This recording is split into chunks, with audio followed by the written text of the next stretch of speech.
Good day! Here are the top stories of the Manila Times for Saturday, October 10, 2020.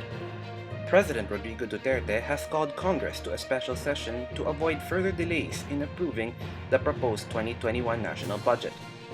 Proclamation 1027, released by Malacanang on Friday, schedules the special session from October 13 to 16. Palace spokesman Harry Roque Jr. says Duterte also certified the budget measure or General Appropriations Bill as urgent. Speaker Alan Peter Cayetano and Marinduque Representative Lord Alan Velasco, who are disputing the top post in the House, also welcomed the president's call for a special session. A clash between rival gangs Sputnik and Comando at the new Bilibid prison in Muntinlupa City before dawn on Friday left at least 9 inmates dead. The Southern Police District said the riot broke out at the eastern quadrant of the NBP's maximum security compound. Bureau of Corrections Assistant Secretary Gabriel Chaclag said the riot was contained before it spread. The results of an experimental trial for an anti-coronavirus disease 2019 or COVID-19 drugs will be submitted to the Department of Health by next week. Health Undersecretary Maria Rosario Vergere said initial results of the Solidarity trial for COVID-19 curatives organized by the World Health Organization might be given to them on Monday. The study was led by Marisa Alejandria and her team at the Philippine Society of Microbiology and Infectious Diseases. President Duterte has appointed Court of Appeals Associate Justice Ricardo Rosario to the Supreme Court, replacing Justice Jose Reyes Jr., who retired last month.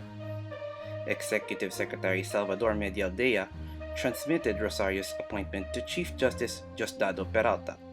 It was signed by the President on October 8. The Manila Electric Company, or Meralco, will increase its rates in October by 12 centavos per kilowatt hour. For a typical household, this means paying 8 pesos and 55 centavos per kilowatt hour from 8 pesos and 43 centavos per kilowatt hour in September.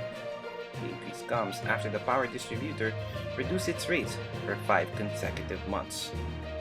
In business, the Bangko Sentral ng Pilipinas reports that it had infused 1.9 trillion pesos in liquidity into the financial system to support the country's economic recovery from the coronavirus pandemic.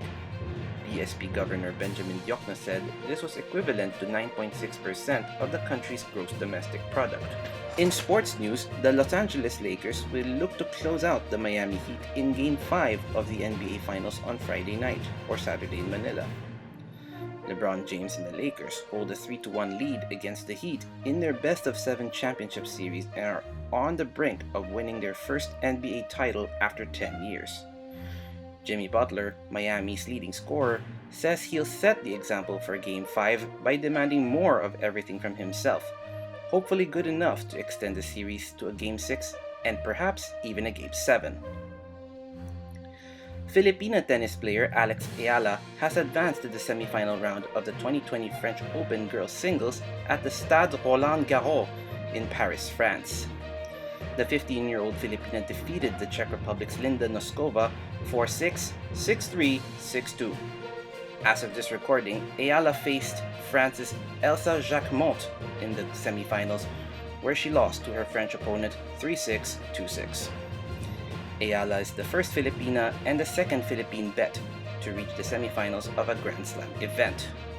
Felix Barrientos made it to the boys' junior semifinals of the 1985 Wimbledon Championship. Yen Macabenta and Ramon Tulfo are the featured columnists on the front page of the Times.